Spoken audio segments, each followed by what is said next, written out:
This week, we take a look at seniors going to prestigious schools, Battle of the Bands, and senioritis. All that and more on the Warrior Weekly.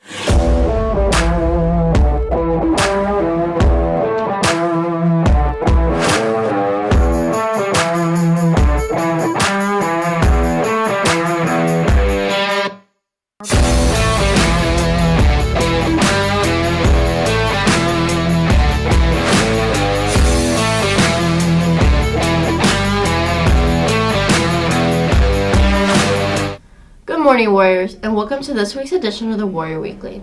Presented by Warrior Student Media, I'm Cameron Mitchell. and I'm Rose Winkenbach. This week, we take a look at a numbers of exciting stories and events at MCHS.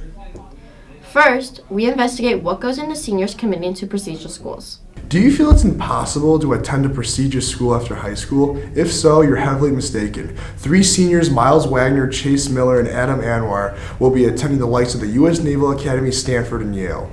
With their hard work in academics and athletics, they have all managed to get accepted into these elite schools. Senior Miles Wagner states his commitment to the U.S. Naval Academy, the intense process, and his plans after the military. So once you graduate from the Naval Academy, you commission as an officer, an ensign in the Navy or the Marines. Being an officer and probably doing either surface warfare or engineering duty officer or something like that, but some sort of, I'd like to just be working on ships and helping lead. I've had a couple of ideas. I've been thinking firefighter, police officer, or just like working as an engineer at like a manufacturing company. So any of those really, but I guess just whatever I'm kind of thinking after a couple years in the service. Senior Chase Miller, who got accepted into Stanford, explains his educational goals and his future experience at Stanford. First 2 years at Stanford, they kind of let you choose. I don't think anyone's declared a degree. They kind of let you figure out what you want to do. So after the first 2 years, you kind of take your introductory classes. Then I'd be taking specific chemical engineering classes. They have excellent academics. Their campus is beautiful. I really liked it there in California. It's a great location, and they have a really good student to faculty ratio. So I'm really getting to know my teachers and stuff like that. So I thought it'd be a good fit for me.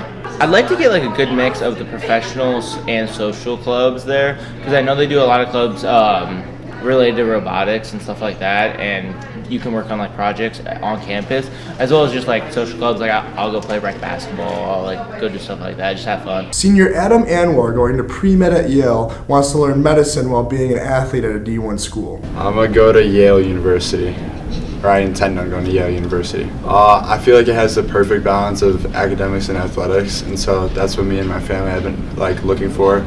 They're really good at basketball. They usually make the tournament, March Madness tournament all the time, and then they're a top 10 academic school in the country, and so I want to be a surgeon when I grow up, so that fits out perfectly for it. After Yale, I want to go into med school. I don't really think that I want to go to pro unless I do really good in college and something changes, but right now I intend on going to med school, graduate med school, do the extra residency years, and then become a surgeon right off that. These 3 seniors have made one of the most honorable achievements for their academics by getting accepted into these programs. If you happen to see one of them in the hallways, congratulate them for all their hard work before they leave for graduation. Reporting for the Warrior Weekly, we are Aiden Hirsch, Hunter Lechner, Cole Tapia, and Lucas Decker. Next, we look behind the scenes of Battle of the Bands. It's flashed in ears ring. 2026's Battle of the Bands was one to remember.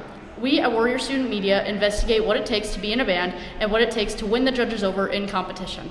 At the beginning of the night, Staph Infection opens the show. Mr. Menke tells us his experiences in a band and how it's important not to care what others think. Inspiration for Staph Infection is we just enjoy the sheer silly fun of it. I love playing with Staph Infection just because the people are great. I love everybody who performs with us. It helps me get scratch a creative itch as well.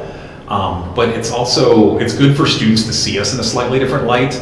I love opening for Battle of Bands, A, because it's fun, but B, because it also gives the student performers permission to be silly or to hit a wrong note or to be imperfect, because we're certainly not. And I think it's nice for students to see that, if the adults hit wrong notes or struggle with things, that's okay, and we're going will be fine to get through it. Although staph infection imperfectly perfected their sound, Scanonymous' saxophone player, Isaac, tells us the emotions behind being in a band for the first time. It's very anxiety-inducing, and it's something that I've never done before, but it's also something that I'm very excited to try out and see, because like my brother, he was in Battle of the Bands, and seeing him just get to perform was very fun, and it looked like he was having a lot of fun, and I want to experience that as well. Uniquely, this band plays a genre of music called ska, classified as a style of fast music having a strong offbeat, originating in Jamaica in the 1960s. Isaac tells us why this band chose to play ska and how they really put the ska in Scanonymous. Ska music is not very well known compared to like heavy metal or like rock and stuff. It's very underrated when it is such a good, like it is an amazing music style, and like listening to it, it's very upbeat, very like energetic, and I love it so much. Taking a turn away from ska and into new metal, Tone Deaf's drummer tells us what preparation for Battle of the Bands looks like for him.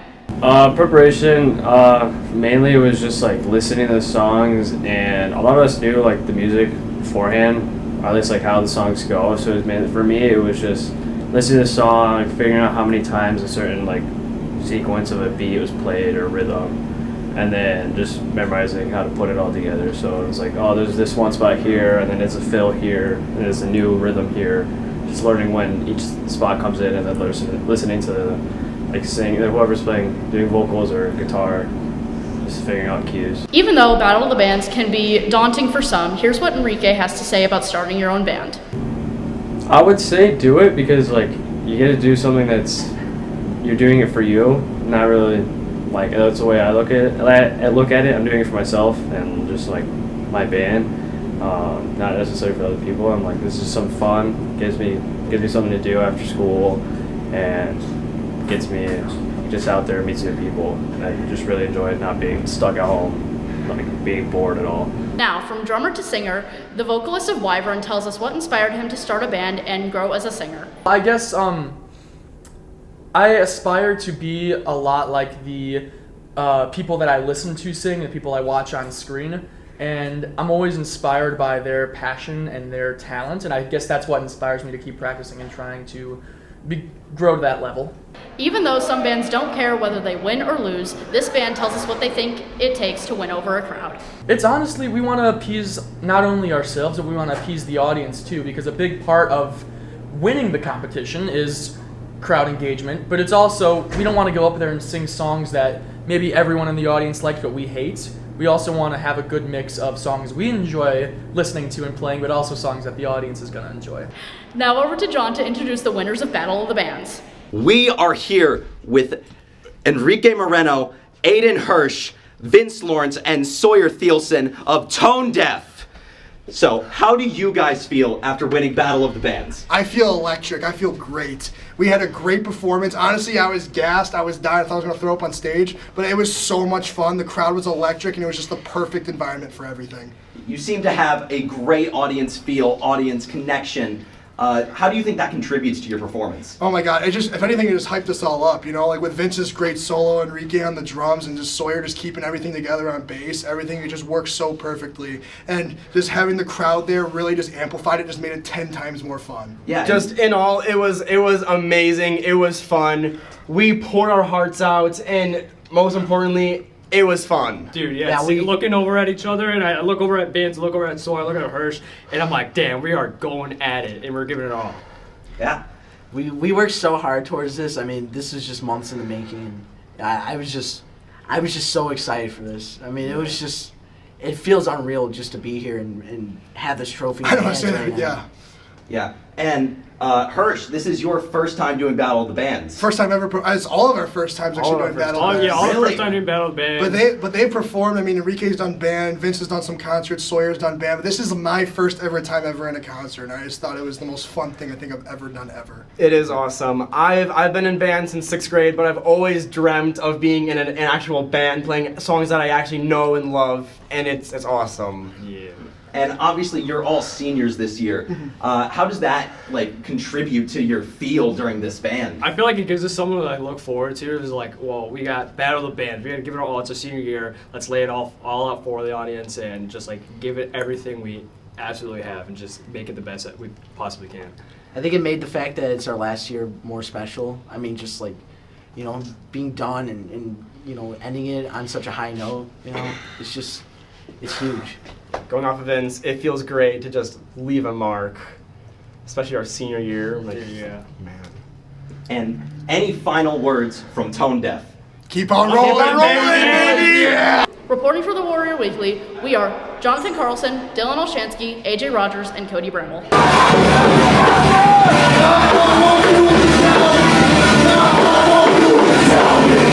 Lastly, Warrior Student Media dives deeper into what seniors can do to get over their senioritis. Senioritis, a crippling disease that strikes high school students. The cure? Dropping out or finally graduating. Some seniors across the country are currently struggling to find the motivation and the ability to continue to go to classes throughout the day and put in 100%.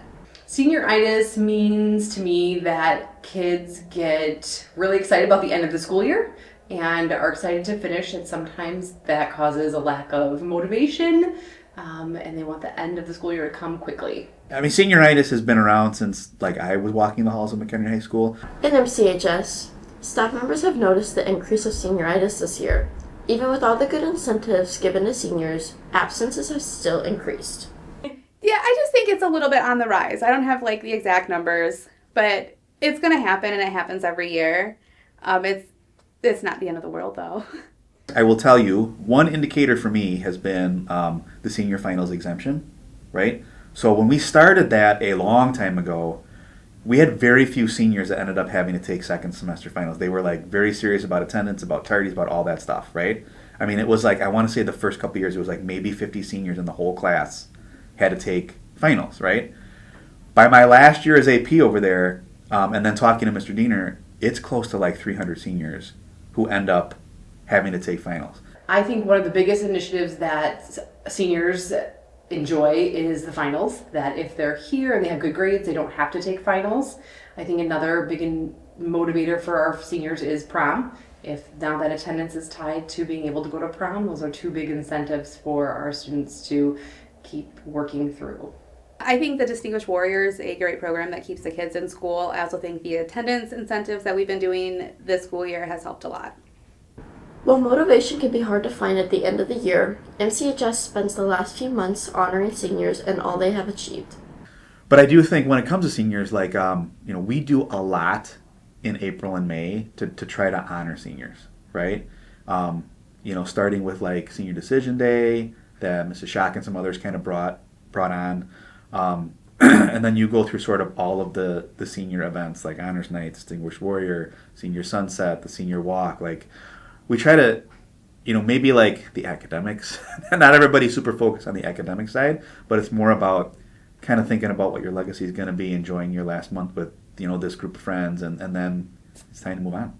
As graduation creeps up, staff are hoping to help encourage seniors to keep looking forward to the end. It's very easy to just take a mental health day or any excuse not to be here. Take a step back and think this is my last month here. I mean, we're down to I think 26 days, right? Starting today. This is my last month here. How do I want to remember it and spend it with my friends? It's super easy. Just look at the light at the end of the tunnel. We're almost done. You guys have a few more weeks left, and then pretty soon you'll be missing us. Senioritis might seem severe now, but once seniors walk the stage, the long nights of studying, the lunch with friends, cramming for tests, and sleep-deprived days will be worth it. Reporting for the Warrior Weekly, we are Cameron Mitchell, Rose Winkenbach, and Audrey Mendez. Have a great week, Warriors. That's all for this week's episode. Be sure to follow the Warrior Weekly on all social media platforms, including X, Insta, and TikTok. For Cameron Mitchell and all of Warrior Student Media, I'm Rose Winkenbach. Have a great week, Warriors, and thank you for watching.